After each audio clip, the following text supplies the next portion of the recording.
اچھے اخلاق میں صرف میٹھا بولنا ہی نہیں بلکہ کڑوی بات کو برداشت کرنا بھی شامل ہے۔ کبھی کسی کو دکھ مت دیں، کیونکہ معافی مانگ لینے پر بھی دل میں درد باقی رہ جاتا ہے، جیسے دیوار میں کیل لگانے کے بعد سوراخ باقی رہتا ہے۔ آواز کو نیچی کرنے سے بہتر ہے زبان پر قابو کیا جائے، کیونکہ زبان ایسی تیز تلوار کی مانند ہوتی ہے جس سے دوسرا انسان نہ صرف زخمی ہوتا ہے بلکہ بعض اوقات مر بھی جاتا ہے۔ مسئلہ یہ ہے کہ یہاں انسان خود جیسا بھی ہو، اسے دوسرا انسان خوش اخلاق ہی چاہیے۔ اگر مرد نے کسی عورت سے شادی کرنی ہوتی ہے تو وہ کر ہی لیتا ہے، بس اس کی اپنی مرضی اور ضد ہونی چاہیے۔ وہ سب کو راضی بھی کر لیتا ہے اور ہر بات کا مطلب بھی سمجھا دیتا ہے، اور سب کو اس کی ماننی بھی پڑتی ہے، اس کے سامنے ہار ماننی پڑتی ہے۔ جو اصل خاندانی مرد ہوتے ہیں وہ لڑکیوں کے احساسات سے نہیں کھیلتے بلکہ نکاح کرتے ہیں، اس لیے مرد کبھی مجبور نہیں ہوتا، بس پاگل بناتا ہے۔ جب تک سامنے والے کو اچھی طرح جان نہ لیں اس وقت تک خود کو اس سے اعلیٰ یا برتر سمجھنے کی بھول کبھی مت کیجیے گا۔ کچھ پچھتاوے زندگی بھر پیچھا نہیں چھوڑتے۔ جب آپ کسی کے لیے اپنی ذات کو بہت زیادہ وقت اور بے معنی کر دیتے ہو تو سامنے والا آپ کی حق تلفی اور توہین کو اپنا حق سمجھ لیتا ہے۔ دعا پر اعتماد ایمان کا اعلیٰ درجہ ہے۔ یہ بڑے نصیب کی بات ہے کہ انسان دعا کا سہارا ہاتھ سے نہ جانے دے۔ جب کسی قوم یا فرد کا دعا سے اعتماد اٹھ جائے تو آنے والا وقت مصیبت کا زمانہ ہوتا ہے۔ گناہ اور ظلم انسان سے دعا کا حق چھین لیتے ہیں۔ زندگی میں جو چاہے حاصل کر لو، بس اتنا خیال کرو کہ تمہاری منزل کا راستہ کسی کے دل کو توڑتا ہوا نہ گزرے۔ ایک عظیم محبت کرنے والا ہمیشہ محبت دینے کے لیے تیار ہوتا ہے، اور اسے یہ فکر نہیں ہوتی کہ واپسی میں محبت ملتی ہے یا نہیں۔ اگر تم عظمت کی بلندیوں کو چھونا چاہتے ہو تو اپنے دل میں پہلے مخلوق کے لیے پھر انسانیت کے لیے نفرت کی بجائے محبت آباد کرو۔ عورت کتنی ہی عزت بنا لے، لیکن اس کا پلہ گھٹیا مرد سے پڑ جائے تو وہ ضرور ذلیل و خوار ہو جاتی ہے۔ فائدہ وہ منحوس لفظ ہے جو انسانوں سے ان کی زندگیوں کا سارا حسن چھین لیتا ہے۔ اس لفظ کے پیچھے بھاگتے بھاگتے انسان اپنے آپ سے بہت بہت دور چلا جاتا ہے۔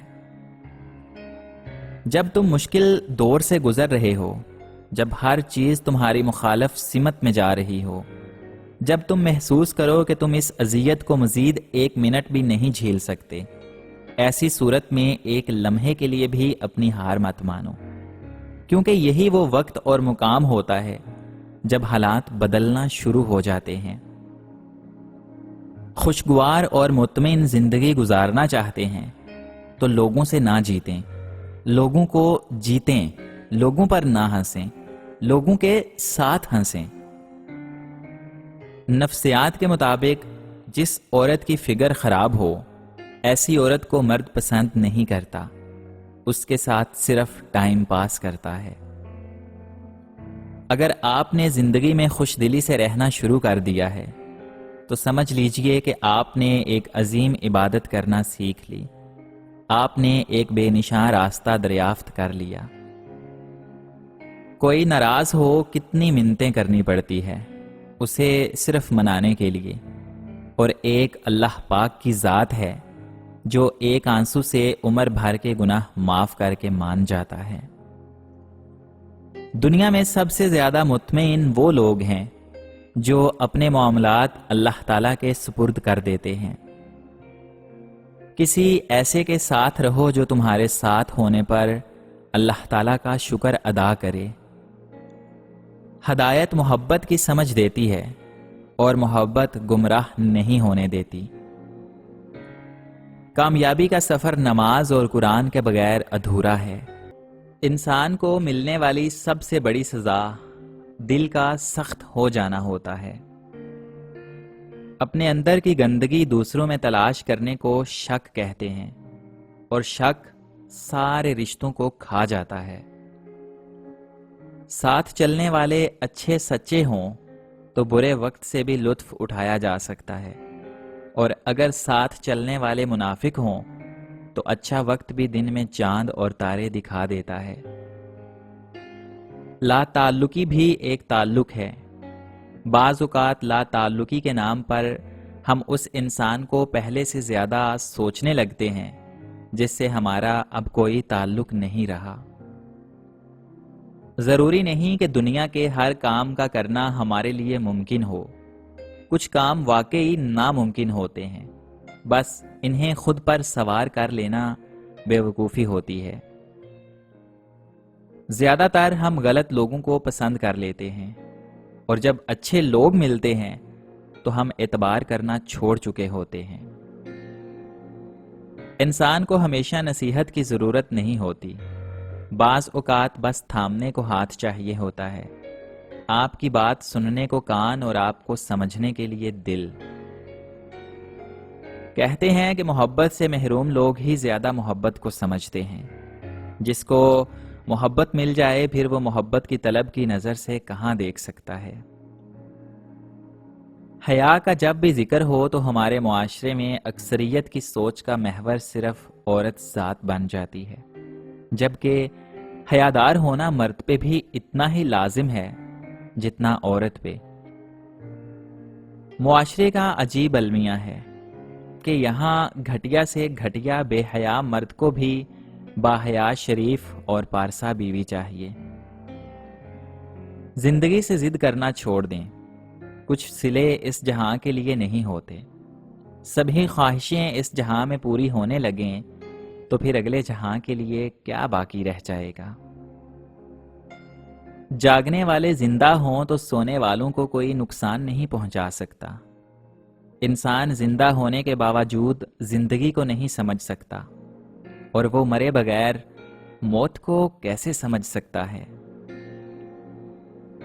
مرد کتنا ہی پاگل، برا اور سخت مزاج کیوں نہ ہو، قابو وہ صرف محبت اور عزت سے آتا ہے۔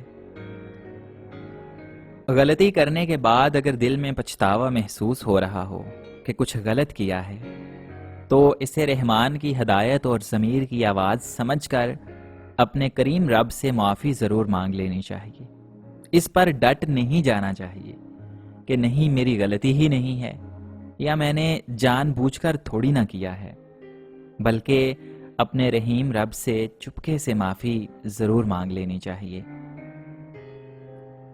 جو اعتبار کرے کم از کم اسے بے وقوف نہ بنائیں۔ ہو سکتا ہے وہ سب کچھ جانتے ہوئے بھی آپ کے ساتھ ہو۔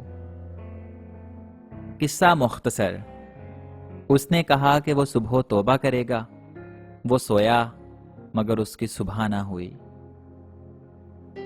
جب کھونے کی عادت سی ہو جائے پھر چیزوں کے کھو جانے، یادوں کے مٹ جانے اور لوگوں کے چلے جانے سے اتنی تکلیف نہیں ہوتی۔ اندھی محبت ہو یا اندھا اعتماد، دونوں انسانوں کو گہری کھائی میں ضرور گرا دیتا ہے۔ خیالات کی حفاظت کرو، یہ الفاظ بن جاتے ہیں۔ الفاظ کی حفاظت کرو، یہ اعمال بن جاتے ہیں، اور اعمال کی حفاظت کرو، یہ کردار بن جاتے ہیں، اور کردار کی ضرور حفاظت کرو کیونکہ یہ آپ کی پہچان بن جاتے ہیں۔ اور جسے ہم ڈپریشن کہتے ہیں نا، ہو سکتا ہے وہ ہمارا نماز نہ پڑھنے کا نتیجہ ہو،